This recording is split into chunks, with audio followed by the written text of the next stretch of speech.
Jadi kita sekarang topiknya adalah elemen tekan.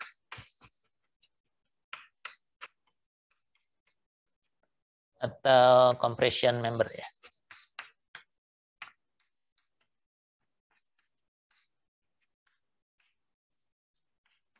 Ya, di AISC ini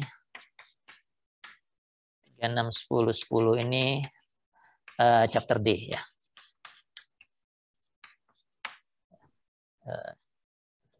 Tariknya D itu tarik. Bentar saya cek dulu. Rasanya D. Oh E ya. D itu tarik. Ini E, tekan ya. F itu lentur ya. Jadi ini chapter E.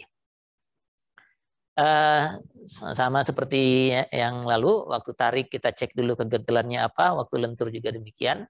Nah, yang elemen tekan itu juga begitu. Elemen tekan itu kalau di struktur biasanya kolom ya. Jadi kalau ada struktur begini, ya kolomnya ini ya. Karena kalau beban gravitasi itu arahnya vertikal ke bawah, maka kolom itu yang menahan menahan tekan sebagian besar. Ada sejumlah kolom tergantung bebannya yang akan menerima kombinasi, ada tekan dan lenturnya.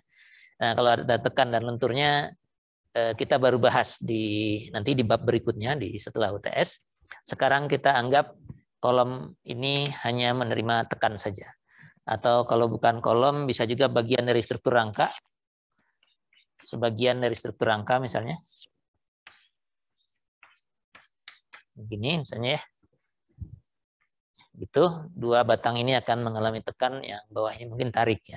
Jadi yang ini diatur oleh bab pertama kita dulu, sedangkan yang sekarang mengatur untuk bagian elemen yang mengalami tekan ini. Nah, kalau di rangka ini murni tekan, tidak ada lenturnya ya. Nah, kalau kita lihat baja itu jarang sekali diuji tekan ya. Yang ada uji tarik, sehingga grafik tegangan-regangan tariknya sudah sangat populer. Kalau baja itu ditekan, ini tekan ya. Jadi dari tarik kita punya F yield, gitu. Dan ini kurva tegangan-regangannya ya. Seperti ini. Perilakunya awalnya mirip dengan tarik ya. Jadi linear dengan kemiringan sebesar modulus elastisitas. Namun yieldnya ini nggak pernah tercapai karena elemen yang ditekannya sudah terlanjur istilahnya tidak stabil ya. Jadi semua elemen yang ditekan itu, saya kasih tekan begini, awalnya akan berdeformasi elastis seperti ini, jadi ada regangannya. Kemudian mendekati yield ini, sebagian sudah ada yang yield sebenarnya dari permukaannya. Lalu dekat-dekat ke sini dia mulai nggak stabil, gitu ya. Nggak stabil itu karena deformasinya bisa saja terjadi ke arah luar, gitu ya. Jadi mungkin bisa jadi begini, gitu ya. Itu agak membengkok ke arah luar, dan kalau sudah begitu sudah gagal ya. Kalau Anda masih ingat di stabilitas yang lalu di mekanika bahan, kita membahas khusus tentang kolom yang mengalami gaya tekan, dan ternyata stabilitas memang sangat menentukan untuk kegagalan elemen tekan ya. Jadi kalau kolom itu atau beginilah ya, dibuatnya gambarnya horizontal aja biar nggak menghabiskan papan. Kalau saya punya kolom tapi elemen tekan lah, gitu ya, yang ditekan seperti ini, tekan dengan gaya P begini. Waktu masih elastis ini, yang terjadi adalah elemen tekan ini akan memendek ya, akan memendek, terdorong ke sana.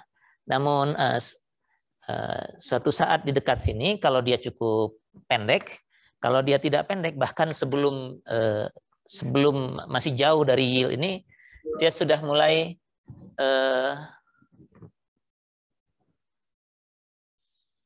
pindah ke sana, begitu ya. Sudah mulai membengkok gitu ke arah sana.